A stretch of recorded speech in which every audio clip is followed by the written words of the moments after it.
మీ అందరికీ వందనాలు. కీర్తనలు 91వ కీర్తనని మనం ధ్యానించుకుందాం. ఈ కీర్తన మొత్తం దేవుడు మనకి కీర్తనకారుడు ద్వారా 2 విషయాలు చెప్తున్నారు. ఒకటి, దేవుని ఆశ్రయము కలిగి ఉన్న వారికి దేవుడు మనకిచ్చే భద్రత. కీర్తనల గ్రంథం 118వ అధ్యాయం 8వ వచనంలో మనం ఇలా చూస్తున్నాం. మనుషులను నమ్ముకొనుట కంటే యెహోవాను ఆశ్రయించుట మేలు. మనము మనుషుల్ని మన శ్రమల్లో కానీ, మనము చేసే పనుల్లో కానీ మనం మనుషుల్ని నమ్ముకుంటే ఆ ప్రయత్నము ఫలించకపోవచ్చు. కానీ మనము ఎప్పుడైతే దేవుని ఆశ్రయంగా ఉంటామో దేవుడు మనకి ఎల్లప్పుడూ తోడే ఉంటారు. మనము దేవుని యందు ఎలా ఆశ్రయం ఉంచాలి, దేవునిలో మనము ఆశ్రయము ఎలా పొందుకోవాలని యెర్మయా గ్రంథం 17వ అధ్యాయం 7వ వచనం చదువుతాం. యెహోవాను నమ్ముకొనువాడు ధన్యుడు, యెహోవా వానికి ఆశ్రయంగా ఉండును. యెహోవాని నమ్ముకొని ఉండటమే మనము ఆయనలో ఆశ్రయం ఉన్నట్టు. మనం ఎప్పుడైతే యెహోవా యందు ఆశ్రయం పొందుకొని ఉంటామో దేవుడు మనకి తన భద్రతను అనుగ్రహిస్తారు. అలాగే ఈ 91వ కీర్తన మొత్తము మనకి దేవుడు మనకి వాటి గురించే ప్రామిసెస్, బ్లెస్సింగ్స్ ఉన్నాయి. మనం ఎప్పుడైతే దేవుని యందు ఆశ్రయం ఉంటామో దేవుడు మనకి వేటగారి ఊరిలో నుండి మనల్ని తప్పిస్తారు. అంటే మన శ్రమల్లో ఉన్నప్పుడు, మన ఇబ్బందులలో మనము ఎప్పుడెప్పుడైతే అంటే దేవుడు ఎల్లప్పుడూ మనతో ఉన్నట్టు మనకి అనిపిస్తూ ఉండదు. మనము అప్పుడప్పుడు దేవుడు మనల్ని వదిలేసినట్టు మనకి అలాగా సాతాను ద్వారా మనకి అలా శ్రమలలో ఉన్నప్పుడు అలాంటి ఉరిలో నుంచి, అలాంటి ట్రాప్స్ నుంచి దేవుడు మనల్ని తప్పిస్తారు. నాశనకరమైన తెగుళ్ళ నుండి మనల్ని రక్షిస్తారు. తన రెక్కలతో నిన్ను నన్ను కప్పుతారు.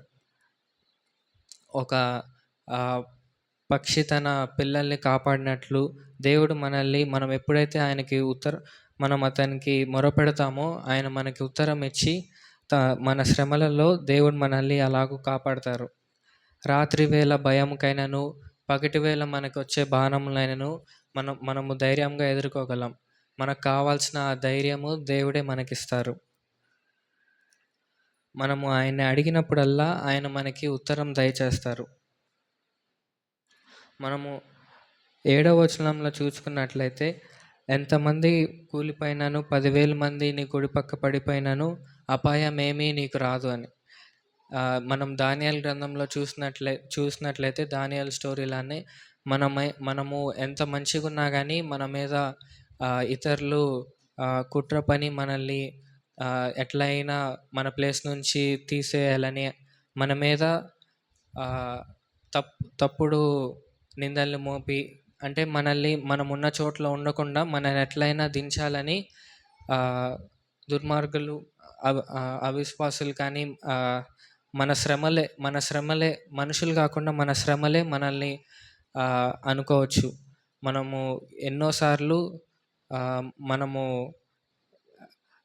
మన పరిస్థితుల్లో అలాగా ఉండొచ్చు. కానీ దేవుని యందు మన ఆశ్రయం ఉన్నప్పుడు మన శ్రమలలో నుంచి దేవుడు మనల్ని కాపాడతారు.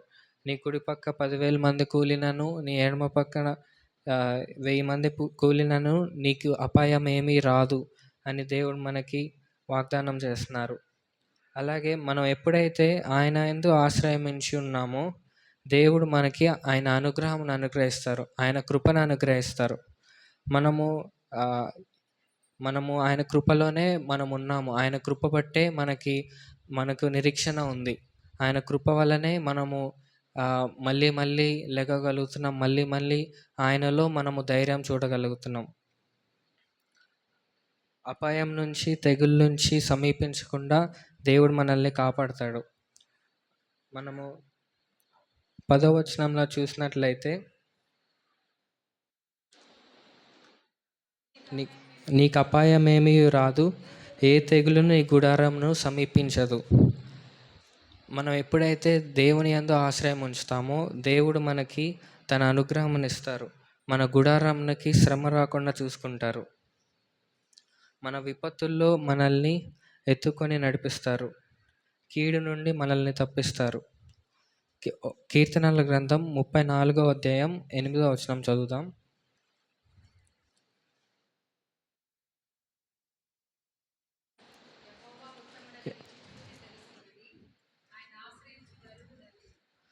ఆయన్ని ఆశ్రయించే నరుడు ధన్యుడు. కీర్తనల్లో మనము ఇలాంటి వచనాలు మనం ఎన్నో చూడొచ్చు. మనం దేవుణ్ణి ఆశ్రయిస్తే మనము దేవుడు మనల్ని కాపాడతారని, దేవుడు మన శ్రమల్లో ఉంటారని మనము ఎన్నో బ్లెస్సింగ్స్ మనం చూడొచ్చు. మరి మనము నువ్వు నేను దేవుని ఆశ్రయంలో ఉన్నామా?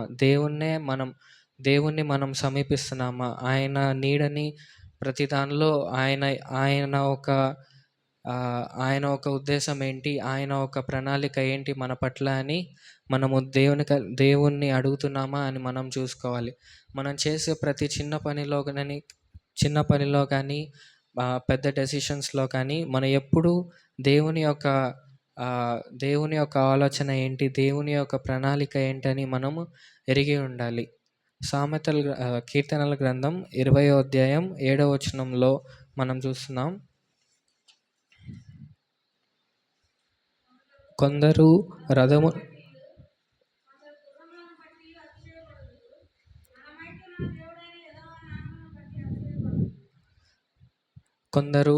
అంటే మా మనుషులు కొందరు ఆస్తి బట్టి, కొంతమంది డబ్బును బట్టి, కొంతమంది పదవిని బట్టి నేను నాకు నా కింద ఇంతమంది ఉన్నారు, నేను ఇది చేయగలను, నా దగ్గర ఇంత డబ్బు ఉంది, నేను ఏదన్నా చేయగలను, నేను ఎలా అన్నా ఉండగలను.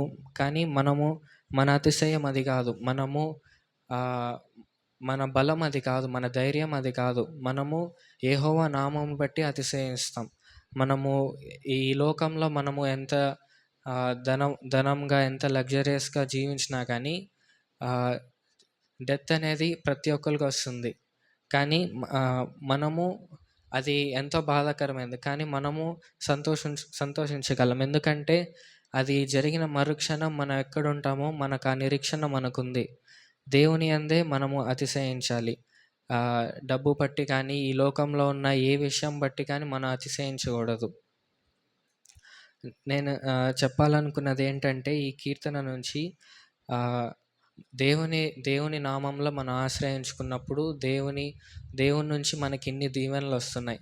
కానీ మనము ఇంకా విశ్వాస జీవితంలో పడిపోతున్నాం, లేస్తున్నాం, ఇంకా అలానే ఉన్నాం.